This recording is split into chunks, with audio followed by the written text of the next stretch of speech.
Ultimate Urban Fantasy Podcast, episode number 5.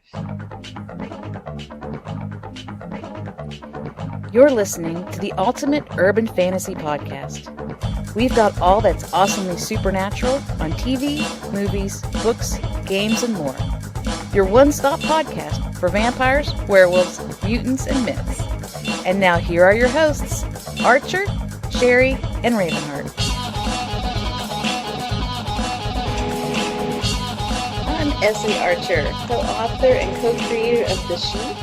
My co-host is Sherri Sameen, actress and voice talent. And managing all the techie stuff and our game correspondent is S. Ravynheart, who is the other half of the She Creation team. And this is the Ultimate Urban Fantasy Podcast. And I'm kind of excited. This is our 5th episode, you know? I know. It went by fast. It's like a mini landmark. Yeah. And this is going to be my favorite. We'll have to be like number 5. That was the podcast.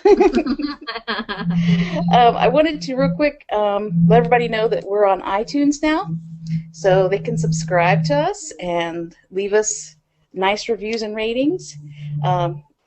Just if they like us, they don't have to leave any review if they don't like us. Yeah. No need. But we're off to a good start. You know, we've got, we've been recording these ahead of time, so we're on our 5th episode, but we've only actually got like 2 episodes up on the website right now. And, you know, we've already got like over 100 followers on Twitter and like 14 likes on Facebook. Yeah.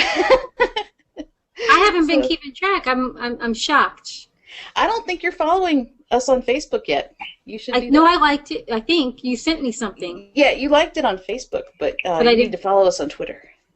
Oh, okay. I have to do that under my acting name then, because I only have a Twitter account under my legal name. Okay. But, you know, that's exciting. We're growing fast, and I'm pleased with how things are already moving. So, you know what? I'm just enjoying this, whether we had 1 follower or anything. Or none. No, or none. Yeah. So. And we're going to have our first guest on the show in another couple episodes. We've already got that scheduled. So, yeah, I think this is going really well. Yeah. I'm excited. I'm psyched. I get to talk to 2 authors about one of the books I really enjoyed reading. This is so cool to me because you know how many things I've read or watched, and I'm like, man, I wish I could talk to these people and pick their brain. And this is like really cool. I get to pick your brain. But I'll try and do it without giving too much of the plot away. So. Yeah, and Ravynheart will keep us on track. Yeah. Okay, good. Because I'm trying to like entice people and stuff, and figure things out too. Because there's questions like, okay, why did they do this? Why did they do that? So did you want to talk about it first, and then I start asking questions about your series, or however you want to do it? Okay, because I just figured you take the lead. You get to take the lead. Yeah, but I just didn't know how to start talking about your series, because I get confused between the series and then when they get grouped in the threes. Mm-hmm. So I figured it would be easier if you guys explained it, because I don't know I've read them all, but I couldn't tell you chronologically. Do you want me to give a little introduction, Ravynheart, or do you want to? Yeah, give a little introduction and then go into the questioning. Okay.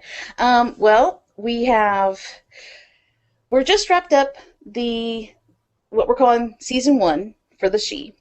And season 1 comprises of 3 miniseries that were going concurrently. The 3 miniseries are Touched, Rise of the Unseelie, and Champion of the She. And what is happening with the 3 series, what's going on is while the events of the world is happening, we're watching it through 3 different points of view. And so with the Champion of the Sheep, we're looking at it through the Seelie point of view. and we're doing that with Lou. That's our main character in the Champion of the She.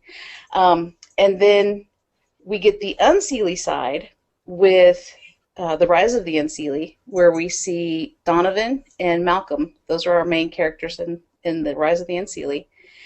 And then we get the human's point of view, what we call the outsider's point of view in Touched, which the main character in that one is London, who is a human who was touched by a she. So she is, because of the touch, she is compelled to have to keep. Yeah, and that's one of my questions about the touch. So don't go into it right now. Okay. What's funny is the way that the miniseries developed. When we first started out, it wasn't intending to be what it became, and that's one of the funny things with the series for us is that it's been very organic. And the characters let us know. This is my first question. This is my. Okay, I'm going right into my first question. Okay, go ahead. Where did the original concept come from, and where did it start, and how did it come about?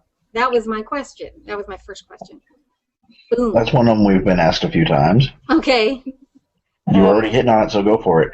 Okay. Well, Ravynheart and I started out with gaming, and for listeners that don't know how this works, online you can do what's called role playing, which is where it's kind of like a round robin kind of a writing thing, where like I would write maybe 3 to 5 paragraphs from my character's point of view, and only doing my character's, like I stay in my character's head, so I only get to know his thoughts. I only get to control his actions and not the actions of any of the other characters. And then, I do my part, and then it gets passed off to another writer, and it was usually Ravynheart, and he would take his character and be like, okay, I'm responding to your character, and so we went back and forth, and because you're doing it that way, it's like each player is very much in the head of their own character. So, we did this I started off with Lou, and I played him for several years before I met Ravynheart. And then when Ravynheart and I started gaming together, we developed a whole world around Lou's backstory. Yeah. So Donovan, the character of Donovan, that's a main character in The Rise of the Unseelie, he started out as an unnamed character. He was literally a throwaway character that we thought was going to get killed off right away. Now, but you invented that, right, Ravynheart? Yeah. Okay. Yeah, we had talked about the storyline that was going on, and I created a character that was simply to be Lou's his rival, his anti-hero, however you want to call it. And I thought, both of us thought there was going to be, a big battle between them, and this unnamed Unseelie character was going to get killed off. He had his own thoughts on that, and they did not go along with what we had thought. And Donovan was born. Okay, so see, I wonder about that with authors and stuff like that, and when I've written, it's almost like the character is alive in your head, and they almost try to dictate to you what's going on. So that's what happened there with Donovan. Yes, he dictated what was going on, and with most or possibly all of our characters, I can definitely speak for myself when I'm telling a scene or writing a scene or whatnot. It's not actually me creating the scene. I'm simply chronicling what I am being shown by the character. Me too. When I've written, I tell people, I go, it's like a movie's playing in my head, and all I'm doing is writing down everything I'm seeing, everything I'm hearing, everything like that. So that's how you wrote it too. Yes. Oh, that's cool. I wondered how that played out, because I was wondering if you guys had an outline and you were trying to follow an outline. Some people try to, script the whole thing out and then write it. But I wondered if yours was more organic. So, okay.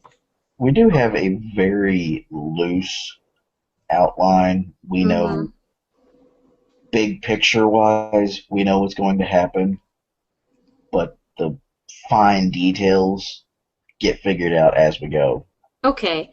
Well, this is another question, and I don't know if it's just all Fae or your Fae in your books, but what are the Fae powers? What do they consist of? Or are they all universally Fae? You know what I mean? Are they just for your story powers, or are they universally Fae?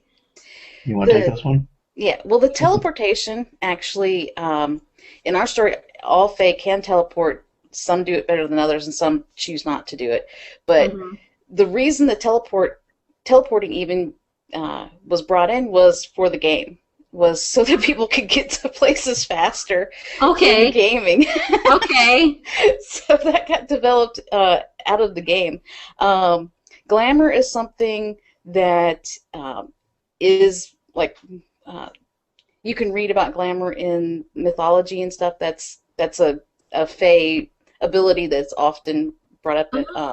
And glamour is the magical ability to create a disguise and make yourself look differently, or to disguise something else, like to create. See, and I'd never heard that until I read it. You opened me up to a whole bunch of terminology that I didn't know until I started, like Seelie and Unseelie. I didn't know that was. I thought you guys created that, and then when I was reading, I'm like, no, that's something that was already out there. Yeah. Okay. So, and all the elements, like some of them have, you know, like sound. They control. You know what I mean? Sound. Right. Fire. So, yeah, all the Fae can do glamour and teleportation, and then different Fae can do different things as well. With the She, who's the main Fae that we usually follow, the She, and they're actually the noble elves, so they're a type of elf. The She can also do, they can do the touch, which is unique to the She. None of the other Fae can do that. Okay. And they also have one aspect of magic. The touch, what happens with it is when they make skin-to-skin contact, the magic can go in to the person that they touched, if by their will. They have to choose to do that. And it can carry emotion and thoughts and, you know, visions and stuff. Can be, it's kind of a telepathic experience. And between the She and the Fae, who they all have magic naturally in their bodies, so they can absorb that magic. So it's just a bonding experience. It feels good to them, you know, and it's nothing is bad with that. When you touch a human who's not naturally magical, that magic will burn a path into their essence, that they will always crave that magic, and it becomes an addiction for them. Yeah. See, and then I was going to have you explain that, and then I wanted to see. I'm just going right to that. I'm skipping to that question anyway because you already talked about it. The other half of that question is how did you incorporate the touch in with the Druids? I thought that was so cool. The history of the Druids. I thought that was really interesting the way you worked that in there. It made sense. You know, it made sense. Yeah, and that's you know, it's one of those weird things that happens when you're writing. You're like, you know, we brought in the touch, and that was also something that was kind of slightly already talked about in like mythology, was the being elf struck, is how they put it, where like humans would be fascinated by the Fae, and you know that would often lead them into going into like the Fae realm and losing their, you know, memory of who they really were and things. Yeah. So we kind of brought the touch in a little bit out of that. Okay. And then we made it our own. So we were thinking, okay, if that's what they've been able to do, and you kind of start thinking, in history, you know, we had said that the Fae were living on the surface of Ireland, living on the surface of the earth, and interacting with humans more regularly back in the Middle Ages, which is when they, you know, all the myths about them were being written, because they were out there. And so they would be interacting with humans on a regular basis, and how would that, you know, manifest? Now, the She consider themselves, well, all Fae think of themselves above humans, for starters. And so the Sidhe, with all their magic powers, the humans at the time took them for deities. They thought they were gods. So the whole Celtic pantheon is full of Sidhe that, Which made perfect sense when I read that. I love that when the story, I mean, it just goes with actual history. It just, I'm like, that makes so much sense. And if you go and you read Celtic mythology, they actually say, Lu, the Celtic god of the sun, he was a Sidhe. I mean, it even says he is a Sidhe. That So even mythology already had that as part of their design of how the Sidhe were being considered by the humans. So if you're a deity, you're going to have temples. You're going to have people who want to worship you. How do you reward them in a way that makes them feel like a deity has been in my life? You give them the touch. It feels wonderful to them. Yeah. And if you give them the touch regularly, they never suffer. They never have the the loss of it, so they don't suffer the addiction. Yeah, and you have that blind devotion. Yeah, devotion. Yeah. I thought that was perfect. If you ever get betrayed, you just don't give them the touch anymore. They're going to suffer plenty for having betrayed you. Exactly. Okay, and this goes into my next one. And we already discussed this, but I'm throwing it back out there for anybody else. Okay, why Ireland? It says there seems to be a lot of descriptive places of Ireland throughout the story that makes the reader feel like they're there, or they're real places. How much of the locations are real and how much is made up? You want to answer that one, Ravynheart? Well, the most of the city or town names are actually, you can go visit them today. Literally, you can go over to Ireland and you can visit them. The places where the Fae are all gathered together, like the Glamour Club and where the mountains used to be, those are made up. Okay. And the reason the stories are so descriptive is because we've been there. We've actually gone to Ireland, and we have actually toured through a piece of Ireland. So, and we do plan on going back at some point and getting even more knowledge. That's awesome. That is awesome. You could tell. I mean, whenever you read something from somebody and it's like they've been there, like how could they know that stuff without actually being there? Yeah, I thought that was really cool. I just wanted to throw that in for anybody else because, I mean, you really feel like you're there. You really feel like you can see Ireland.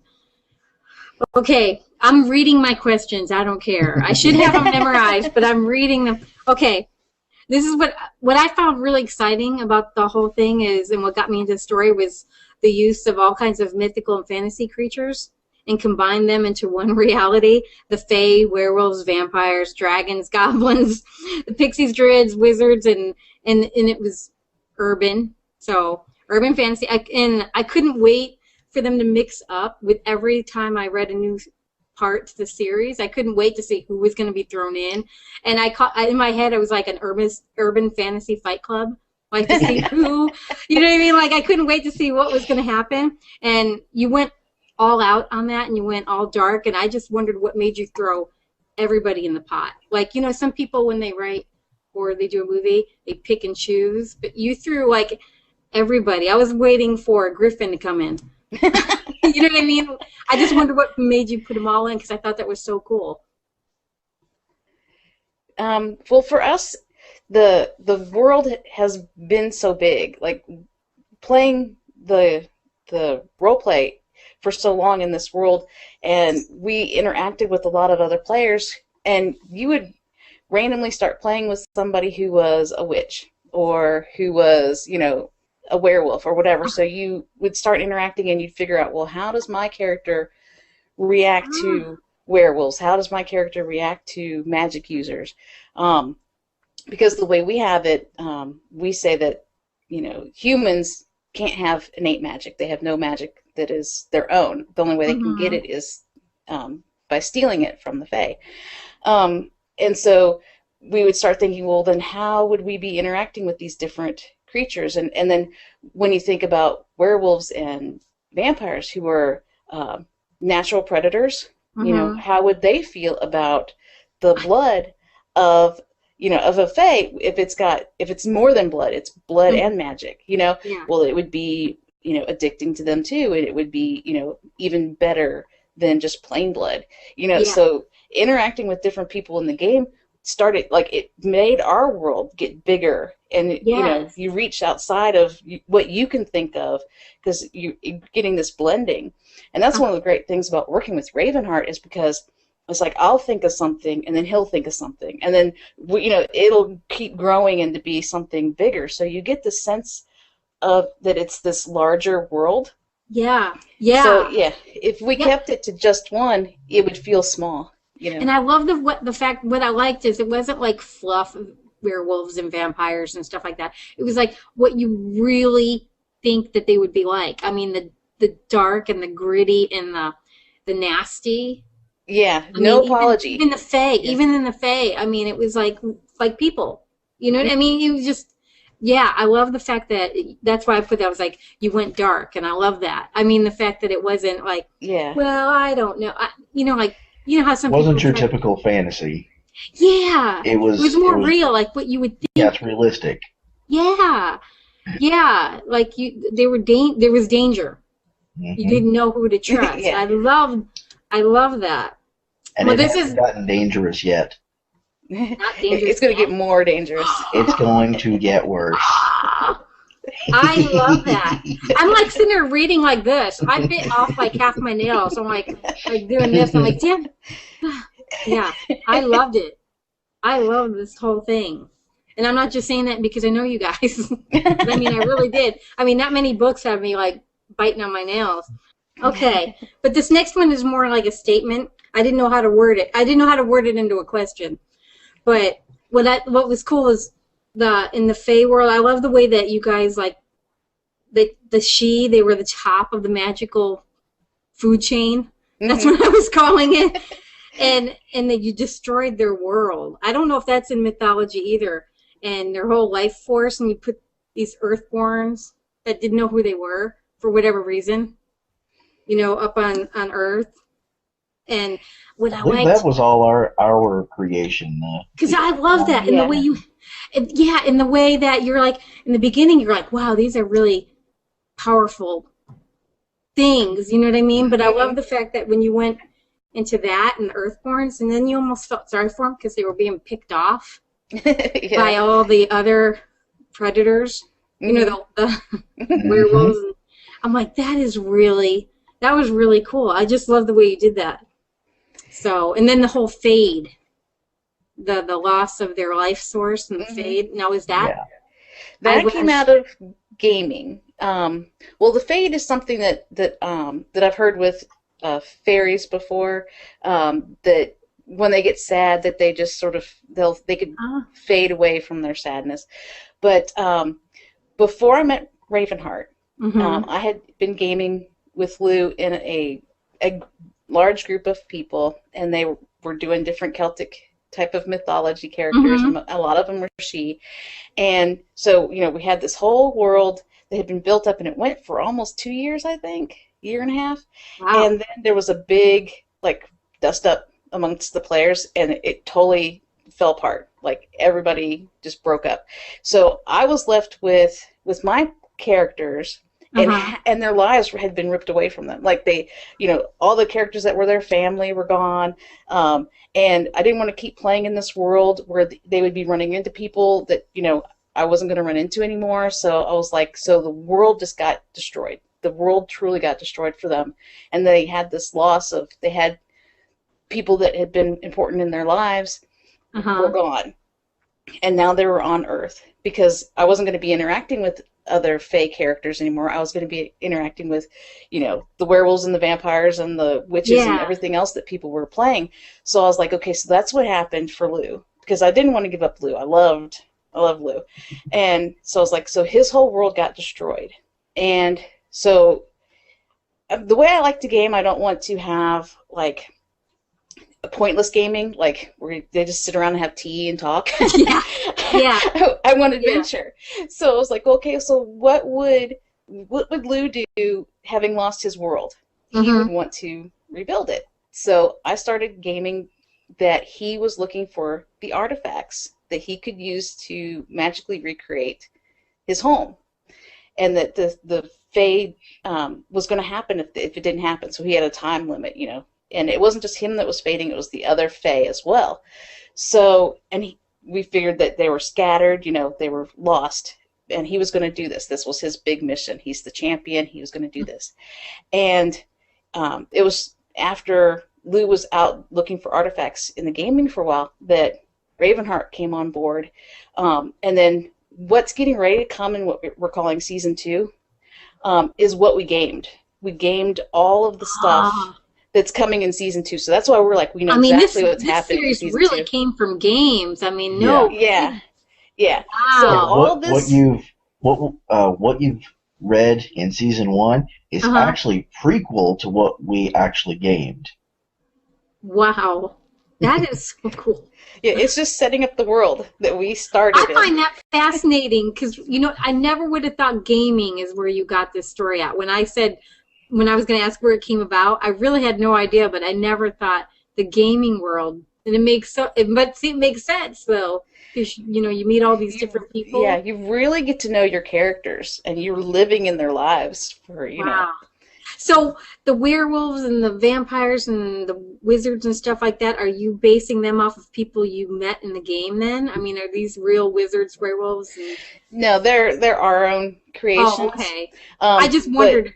Just the interaction, the whole, you know, you're a predator, you look at me as prey, you know. Yeah.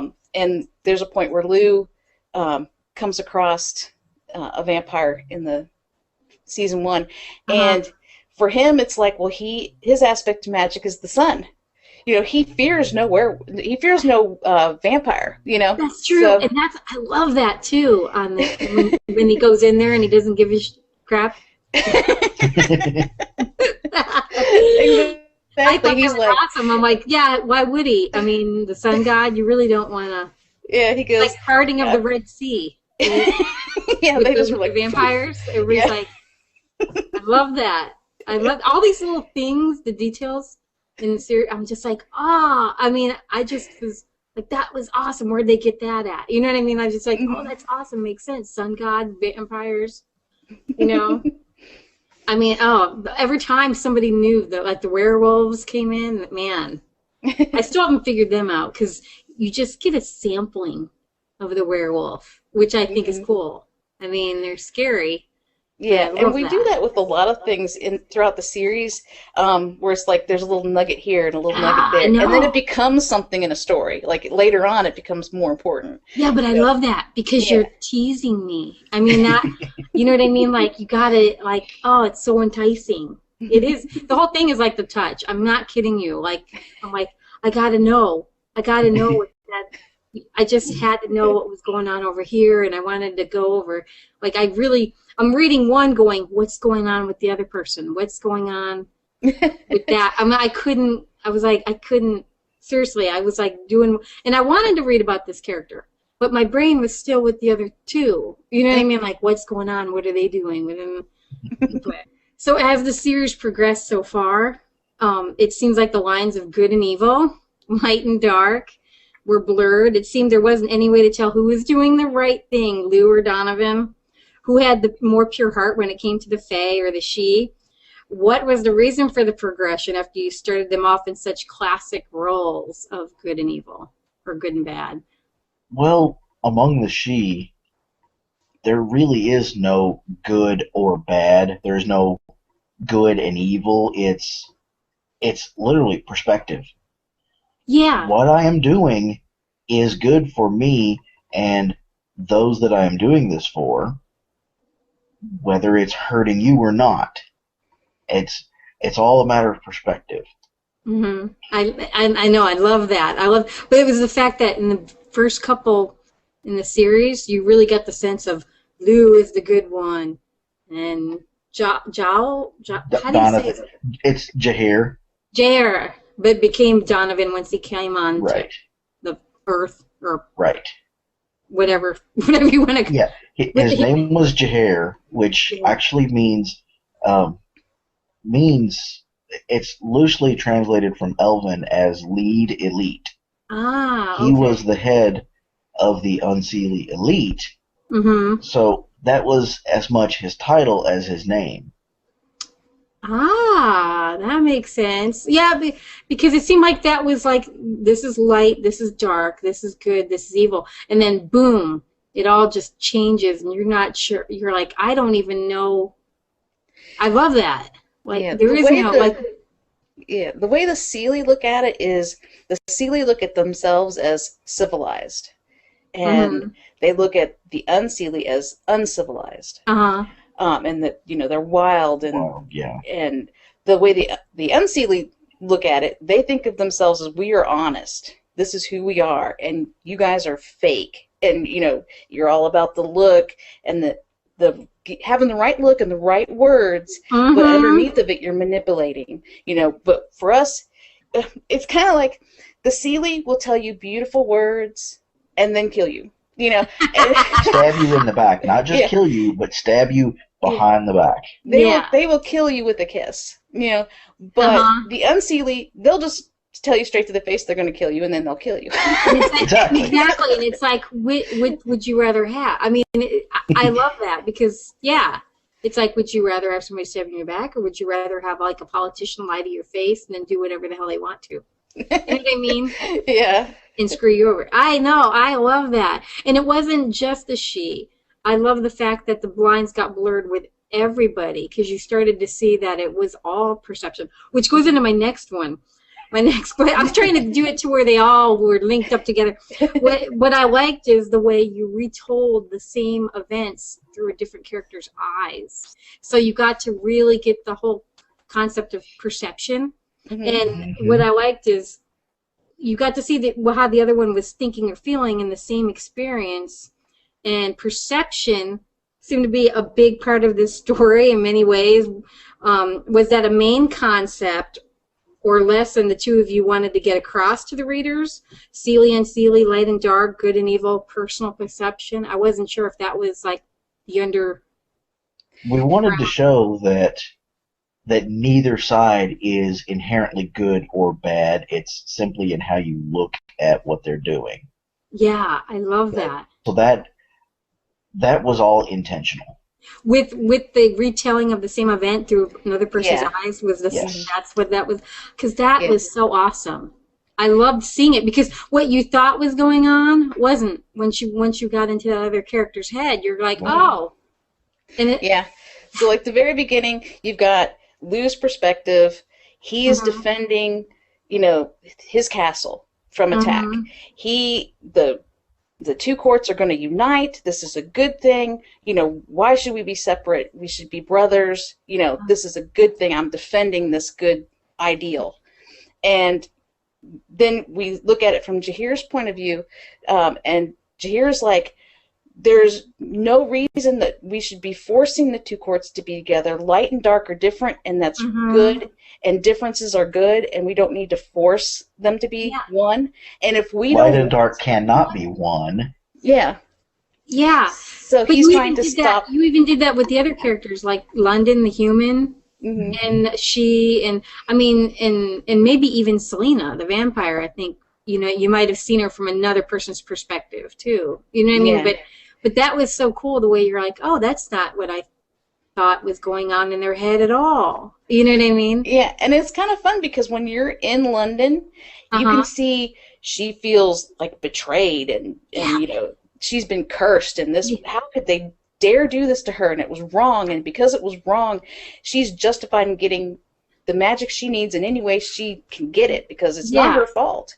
But then at the same time, so she decides she's going to kidnap Kieran, and at one point, and then we look at it from the other point of view, and it's like, hey, I was not the one that touched you, so kidnapping me, is just, passing the bad karma along.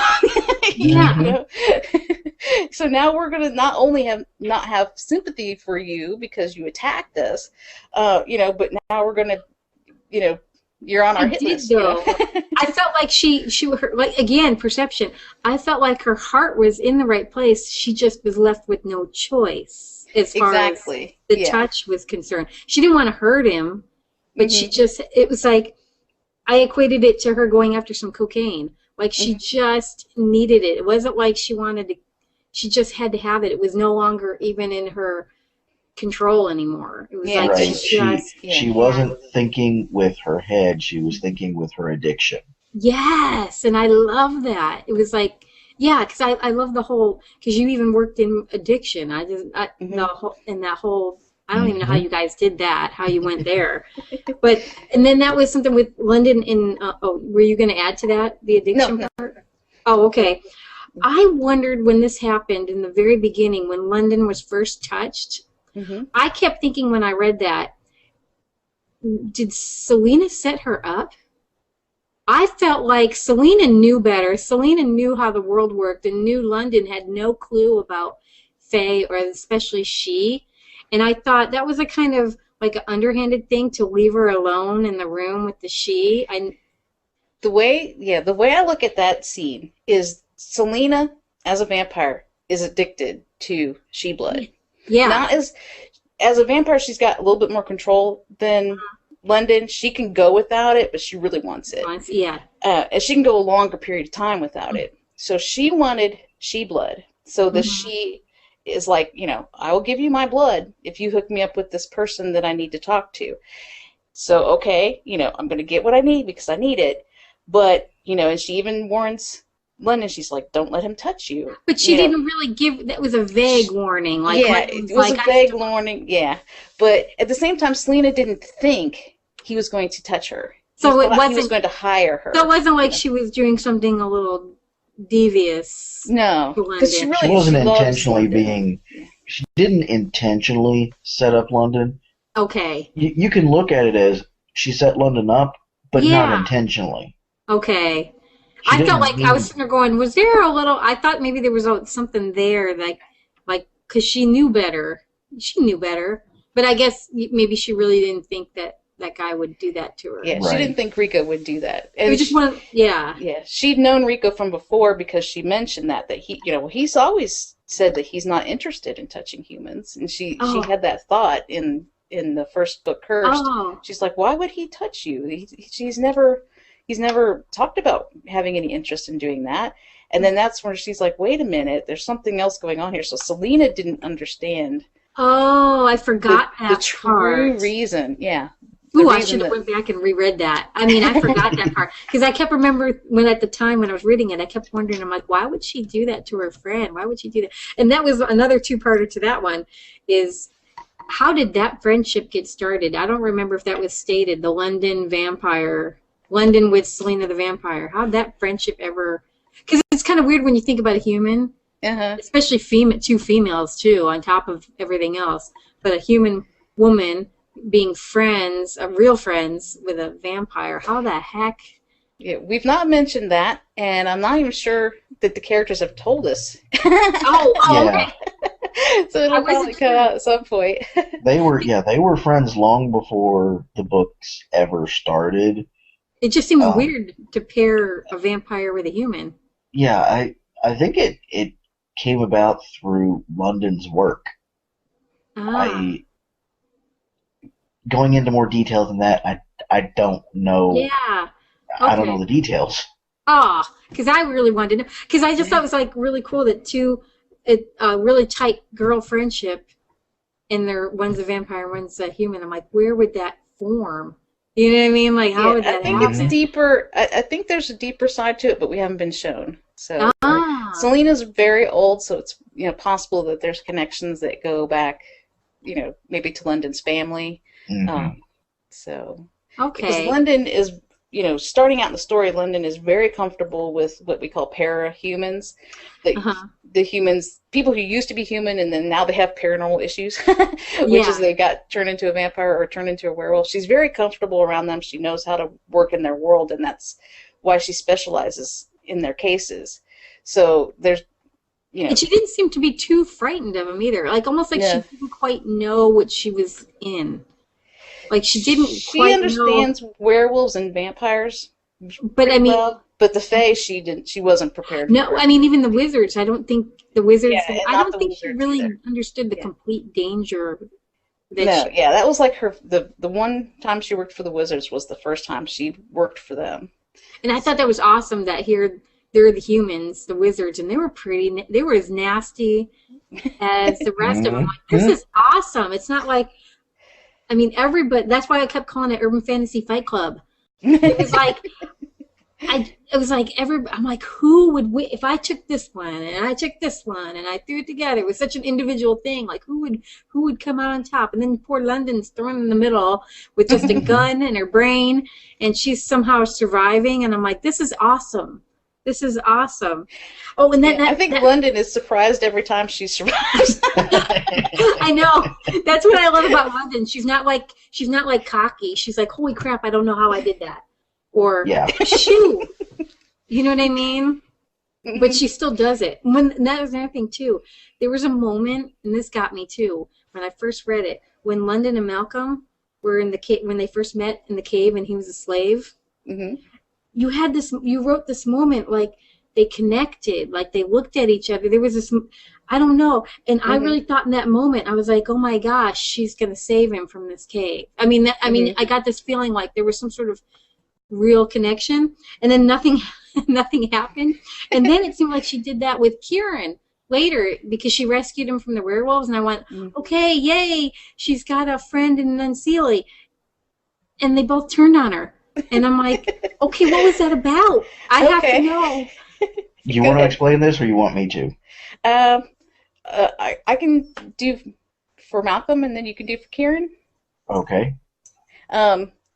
With Malcolm, and when we see from his point of view in Scars of Silver, he was drugged when that happened. Yeah. So he was like, he was flying high, and he didn't really have any control at that time. Yeah.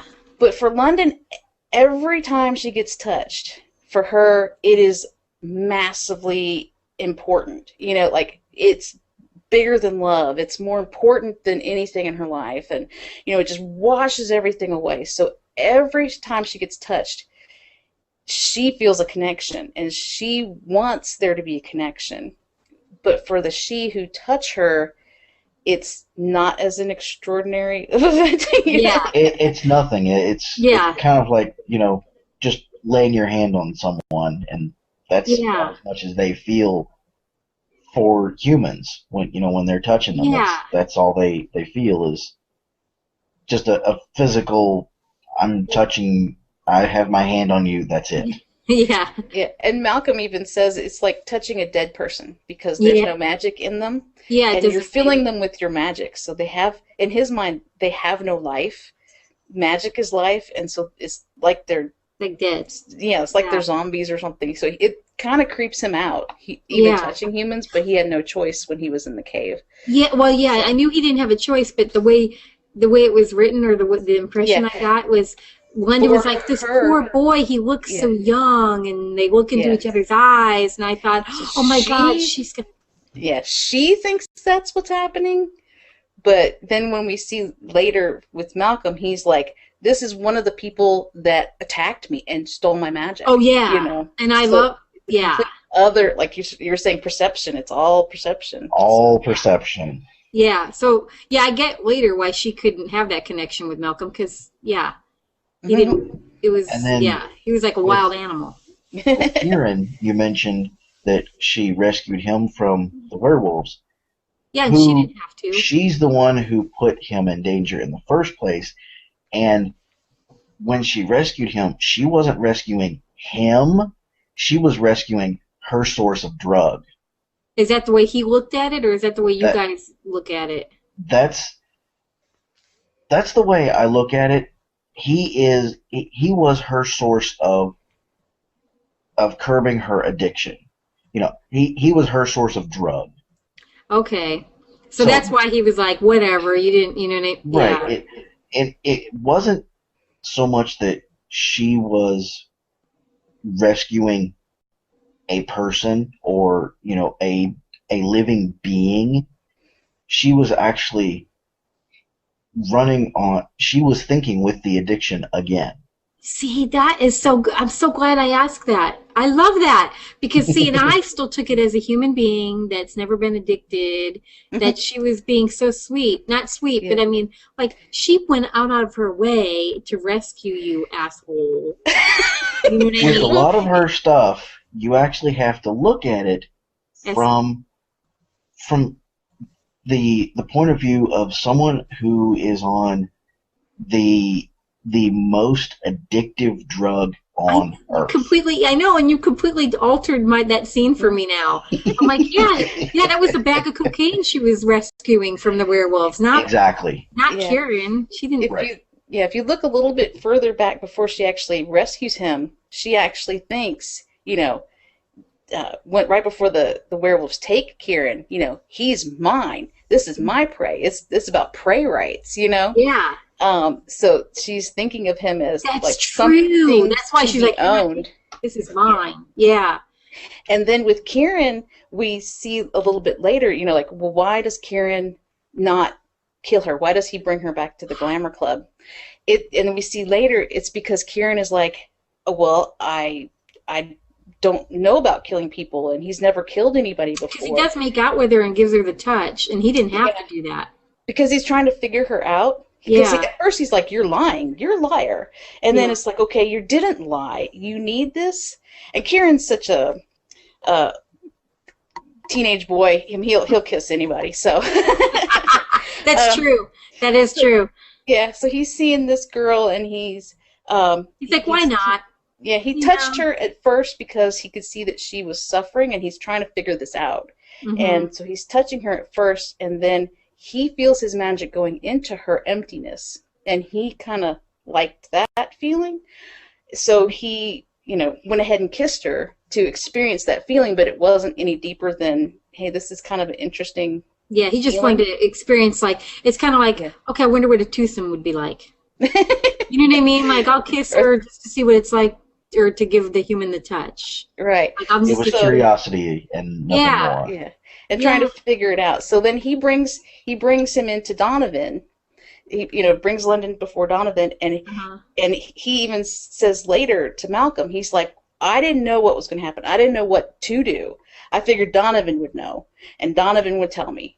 And Donovan's like, what you should have done is you should have killed her. So now go kill her. And then he's like, but I don't think he ever really even after he was told to kill her, I don't think he really. Yeah, he's not like killing. He's purposely missing when he, like, I mean, because I think he could have killed her at least once. Is the way I see Kieran, especially when they're starting to hunt her down. Mm-hmm. I compare Kieran to a lion cub or a predatory cat in the wild who is starting to go out on the hunt with the parents, but jumping the gun. And if you ever watch nature shows and you see that where the cub is brought out and they're starting to teach the cub how to hunt. But they're not quite sure. Yeah, they won't catch every single prey that they try to go after because the cub will jump the gun and scare the prey away. And that's what Kieran is doing. He hasn't grown into a warrior yet. He's still in that transition. Okay. So you'll see him in a couple of places, like when they go into the museum to go after her. She gets a text that says, "This is the point where you run." Yeah. He's not trying to warn her that you need to run away. What he's doing is like he's sneaking up behind her, and then he's like, tap tap tap, boo. That's all he's doing. He's trying to scare her. I was kind of hoping part of him was trying to help.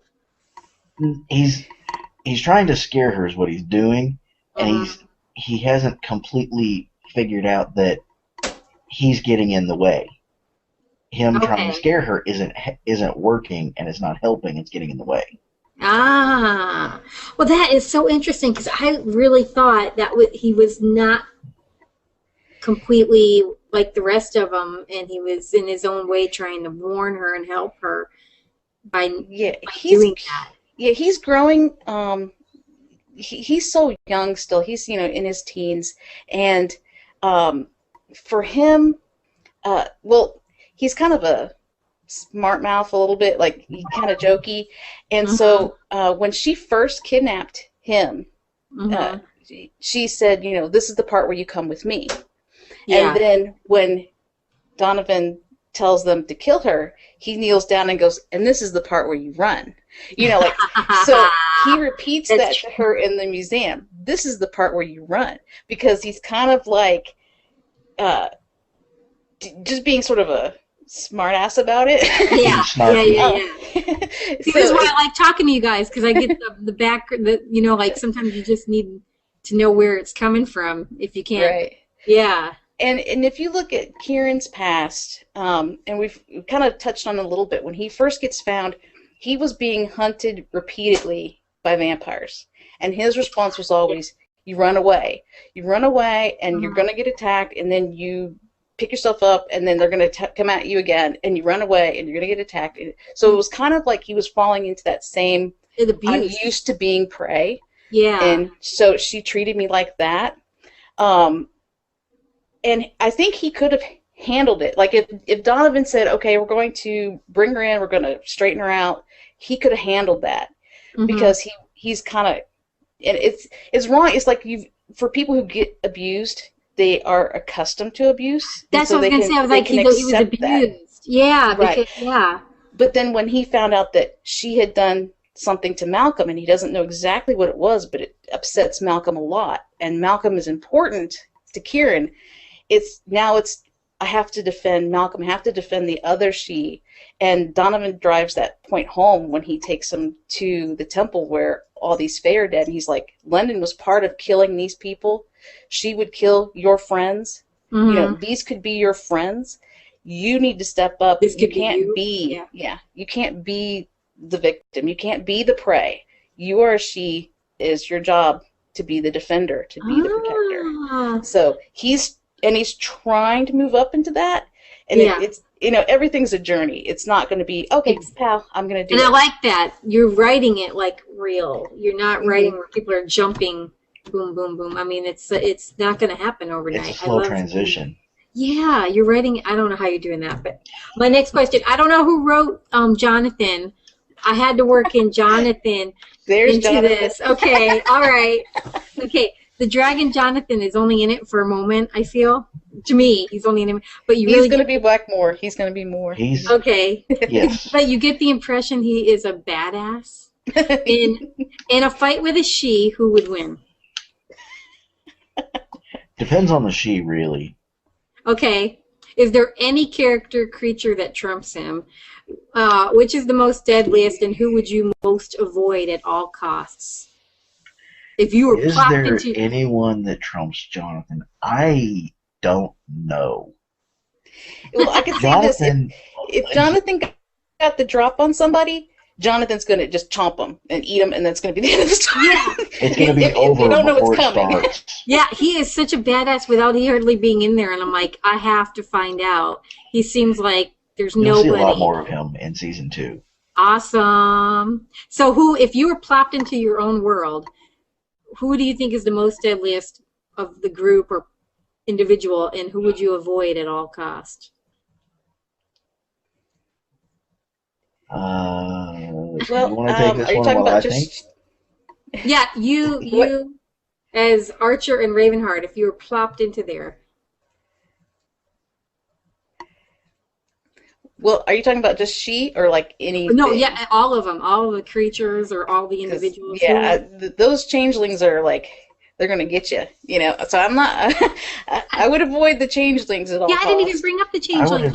I would avoid the changelings, but if I was Jonathan or was with Jonathan, the changelings would be no problem. Yeah. So who would you fear on your own in that world? I mean, like as a group, maybe. Like, who would you like to avoid at all costs if you could? I don't know. I'd like to hang out with a whole bunch of them. Okay, well, that's my next question. Of all the characters, who would you like to be and why? Well, I already am a few of the characters. Jonathan and Donovan both are part of me. Okay.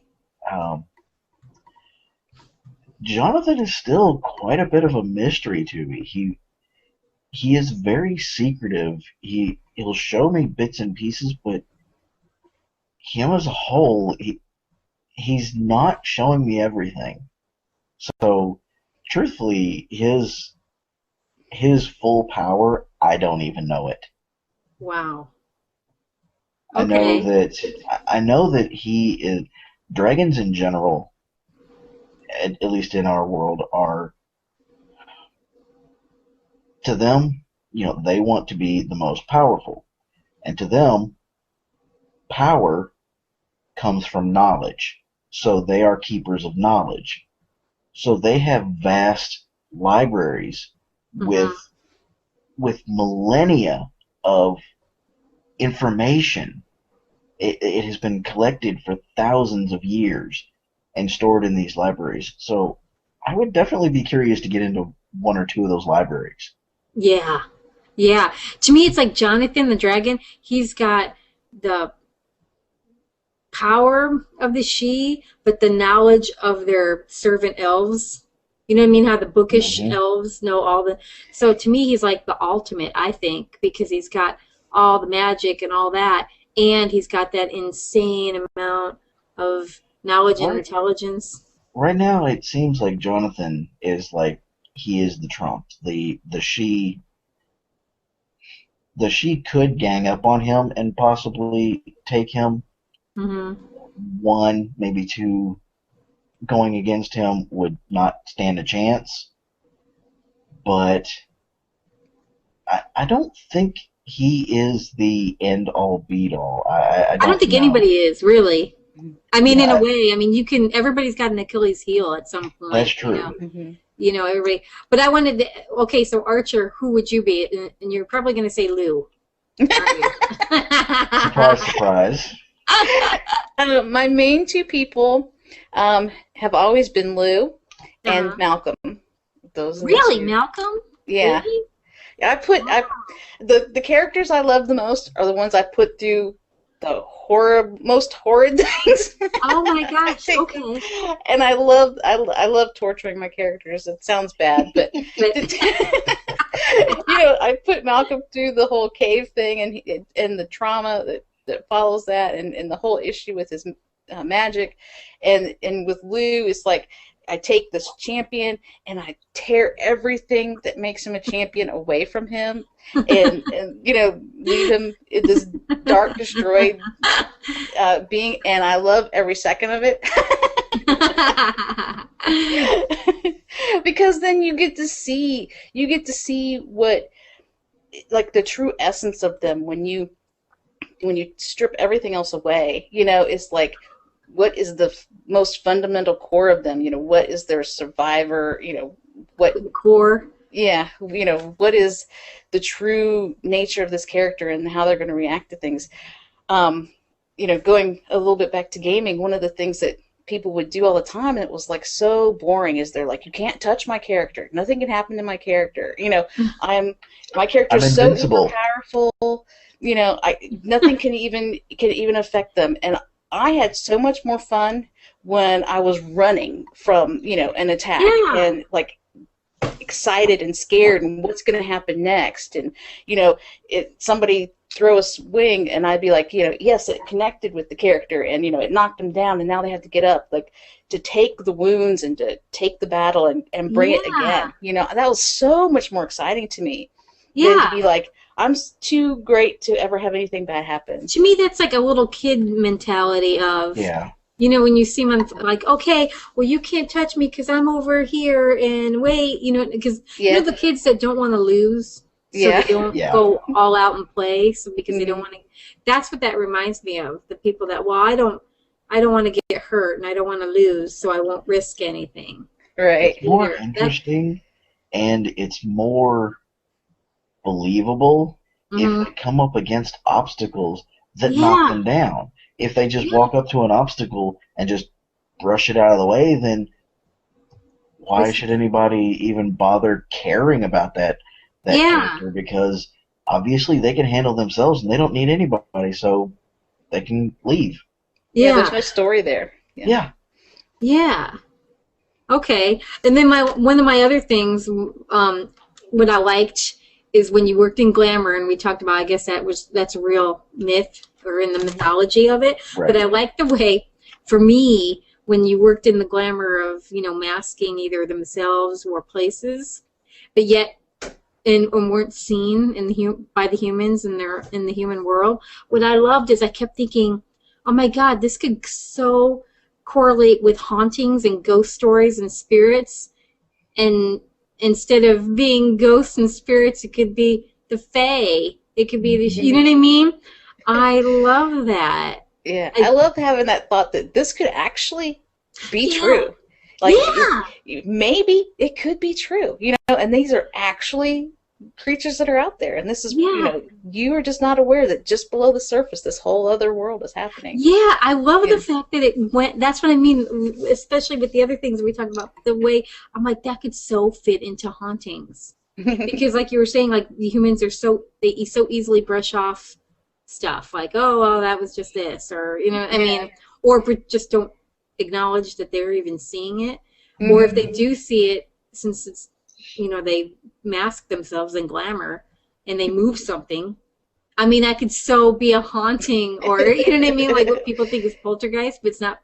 It could be. Yeah, somebody walked out of a solid wall, walking out of a solid. How did that happen? And well, my eyes are tired, or, I must just not have noticed him walk over there or something, and they'll just explain that away. Yeah. Yes. So now I look at even that. I swear to God, I look at that now differently. Like, well, then maybe that's Faye. Maybe that's a she. Maybe, you know what I mean? It was like, I love the way it can so easily go into it. Like, it just made me see everything different. I don't know. I just love the fact that it was like, no, that could never happen. You know what I mean? I love the fact that these people think this stuff actually happens, and it can so work. And I love that. Okay. And I want to have one more question, so I think that's almost like perfect, because I think we did an hour, really. Pretty close to it, yes. Yay! We'll see, and then, okay, my last one, and we talked about this too, but for everybody else, whoever listens. Okay, it takes place mostly in Britain, or mostly in Ireland, but in Britain. Okay, but what's happening in the rest of the world? I mean, is this a direction the story could go in the future? We brush on in an uprising.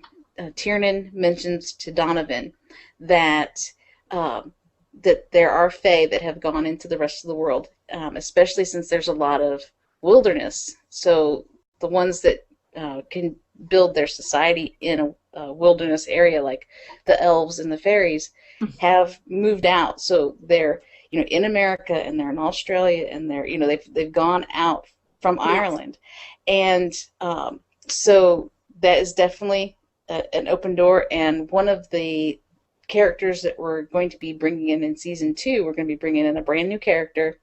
He actually doesn't live in Ireland. He lives in America. A she character. So we'll be actually looking further out than Ireland. But I was also thinking of the other fantasy creatures too. The vampires, the werewolves, you know what I mean? The dragons, all this kind of stuff. I kept thinking, well, all this is happening in Britain. It's happening throughout the world. Yeah. And I also wondered too, because how you were saying their magical spot really is Ireland. So in a way, I was like, okay, did they leave Ireland? Do they ever? That's why, they can leave Ireland. The reason that the Ireland is their home area is with the first realm of Fae, the portal to the Earth realm was in Ireland. And so we've talked about this, but we haven't actually touched on it in the stories, is that, like, the Greek myths, that's a whole other realm, and their entry into this realm is in Greece. And then, you've got the Roman myths. And so all these different mythologies is because there's different realms that connect to this realm, and the Earth realm is kind of a neutral meeting ground. And so that's why we have Jonathan from the Dragon realm. He's protecting the portal to the Dragon realm. And so he kind of acts the champions. When we talk about the champion of the Sidhe or the champion of the Dragon, champion is essentially diplomat. Ambassador. Ambassador. That they represent their people when they're dealing with the others, the other types of. And it seems like now I got to backtrack a little bit because you remind me of something. Jonathan really seemed like he cared about the human village. Did he, or was he just protecting his? It's his territory. Okay, so it's his territory. He doesn't care about the people. He's not so much. He doesn't care so much about the people like we care about other people. It's his territory, so they are living there. They are not hurting him. I think over the years he has kind of made a couple of friends. Mm-hmm. So he cares a little bit about certain ones in the town. Yeah. But mostly it's his territory. It's part of his territory. So anybody, like his property. Right. Anybody that is encroaching on that, they have to deal with him. Okay, so he doesn't, as a dragon, like when Archer was talking. So he's more a diplomat for his people. So he doesn't really give one crap iota who he's helping, who he's not helping. He's his own little island. When he comes, when he met Lou, if I remember correctly, he was like, I will help you. I will help the she. Yeah. Not your side or that side. Yeah. I don't care about your politics. They're your politics. They're your problem. Mm-hmm. I will help you as much as your people need help. But if you have internal struggles, internal problems, they're yours. I'm not in the middle of it. Yeah. I'll help you only if you help me get rid of this group that I need exterminating. Right, that was, it was like, I'll help you. Guess what? You can help me too. Yes, exactly. I love that. It just so happens He's I have a problem you can help with.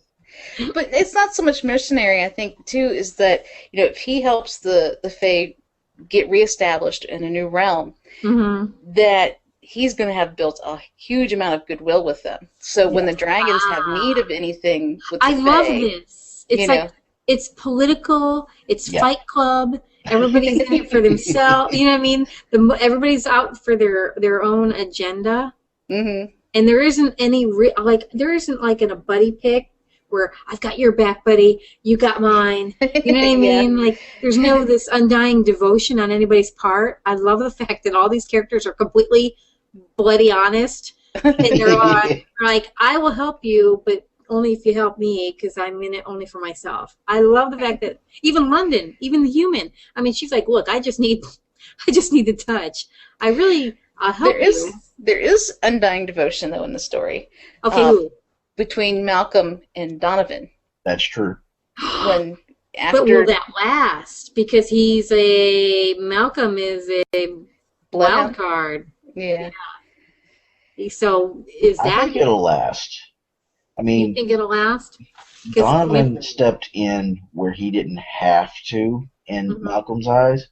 Yeah. And he saved Malcolm from a situation that he could not get out of. That's true. And he would have died. Yes, eventually he would have died where he was at if someone had not intervened. Mm-hmm. But Donovan came in, took care of the situation, got Malcolm out, and not only did he get him out, but he has given him a place where he fits in, given him a place where he can grow as a person. Yeah. He's painfully honest. in that's just Donovan. He is honest. Mm-hmm. And he's given Malcolm, in bringing the other Earthborns in, he's kind of given Malcolm a new family, and he's given Malcolm so much more than Malcolm could have ever expected from anyone, and that, in Malcolm's eyes, that's just awe-inspiring. Mm-hmm. And so all the Earthborns, every time Donovan does something, trains them, rescues them, gives them a sense of, power in their lives and an identity, and, they're developing a friendship amongst each other, and they're learning how to be Sidhe. Yeah. The Sidhe were supposed to always be, because the Sidhe are the top of the Fae food chain, they're the protectors of all the other Fae. Yeah. And, so he's bringing them into this heritage of, who they really are, that they're not victims like they thought they were, that they are truly powerful. So he's giving them the strength and, learning their powers and stuff. So them as a team, all the Unseelie, are really, building up behind Donovan. And, so it wouldn't be a case where, like, just out for themselves, like I would go against Donovan if it served my purposes. Going against Donovan is not something that's even in their minds. But they're Unseelie, though, or they all seem to, I think it's they're young, so I feel like we're going to follow him because we're young, but I feel like at some point they're all going to... some point they're going to start spreading it. But they'll do their own thing. Malcolm is such a loose cannon, like I think he's mental. Like he's, like he's... He doesn't think with his head, he's instinctive with magic. He does what the magic tells him to without thinking. Yeah, but he has so much anger and hatred, and Star Wars, fear leads to anger. Anger leads to, you know what I mean? Like, I feel like Malcolm is Darth Vader in the making. Like he's going that way, and I don't think I feel like almost like Donovan at some point is not going to be able to control him anymore, and he's going to go. Malcolm is, he's the wild card, and there's been a lot of discussion about how he's, or at least between Tiernan and Donovan, that, because he's a bloodhound, and all bloodhounds have gone feral. Yeah. There is this idea. Not all. Most. Donovan has had to put down a few bloodhounds. Mm-hmm. But not every bloodhound has gone feral. Most of them have, yes. But most of them, they can interact with magic in a way that no one else can. So they end up getting drunk on the power, basically. Like Manahan? Mananan. Gosh darn it, why can't I remember his name? Just call him Banana, we have. Banana.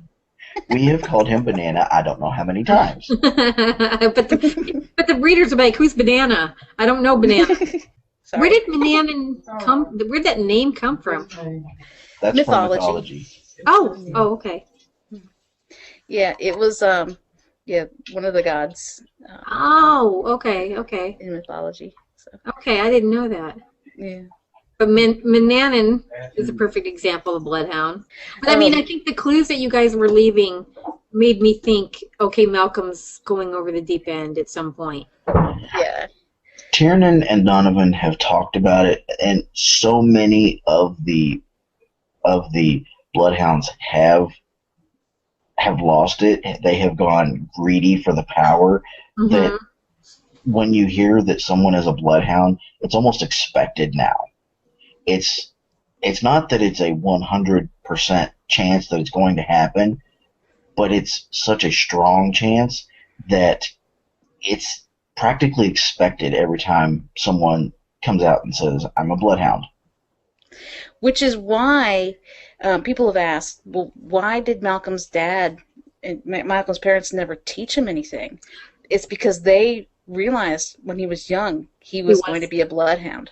Yeah. So they didn't want to teach him anything about magic until he was much, much older. And they were like, you have to stay home. You can't go out into the world. And, being a teenager, he's like, this is completely backfired. Yeah. So he was like, I'm going. You can't keep me tied up forever. And they're like, you need to stay here for like a couple hundred years. And he's like, what? I don't think so. I'm going to find out what you guys have never told me. So he goes rushing out to find those answers. A million stories that we've heard before, just from regular people. That's what I loved about it too.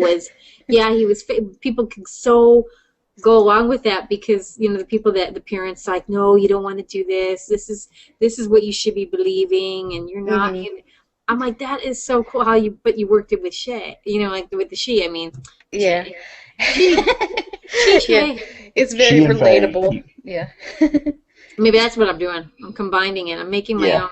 You're not the first person. She. Well, see, I hope those questions and everything were good because I didn't want to give it away, but yet I wanted people to know. I thought they were great questions. Yeah, absolutely. I tried to cover everything. Like, I wanted to cover a little bit of everything. Mm-hmm. So nothing was left out, but yet they'll be intrigued. I think you did a great job. Okay, yay! So I have a little that I was going to read for the wrap-up. Okay. I've made sure that on all the YouTube videos I've put your website link in, Sherri. Okay. But I want to also announce it too. For people who want to visit your website, it's SSEMINE.wix.com. Yes. /SEMINE. And they could either go to our website at ultimateurbanfantasy.com and find it under the podcast hosts, or they can see it on the YouTube link too. So I wanted to make sure to give your website. Thank you. You're welcome.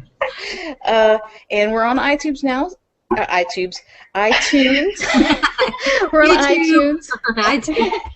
So people can subscribe and rank us on there. That would be great. Season 1 of The She is out now. It starts with Scattered Magic if you want to get the first collection, and we recommend going with the collections because you'll get it in the right reading order. Yes. So come to our website, check us out. Rate us. It's on iTunes, all that good stuff. So this is great. We got 5 episodes in the can now. So here's to another 500. Yeah. Thank you, Sherri. You were awesome. Oh, no, yes. Thanks. Thanks for the questions. Oh, good, because I loved it. I had a million more. I just had to curtail it down. We'll have to talk again when season 2 comes out. Yeah. Absolutely. Oh, my gosh, yeah. Okay. Okay. So, talk to you later. You've been listening to the Ultimate Urban Fantasy Podcast. Find us on the web at ultimateurbanfantasy.com. Make sure you sign up for the mailing list for updates and goodies. And hook up with us on Twitter, Facebook, Google+, and YouTube. You can find out more about Archer and Ravynheart's The She series at shetouch.com. That's SIDHETOUCH.com. See you next time.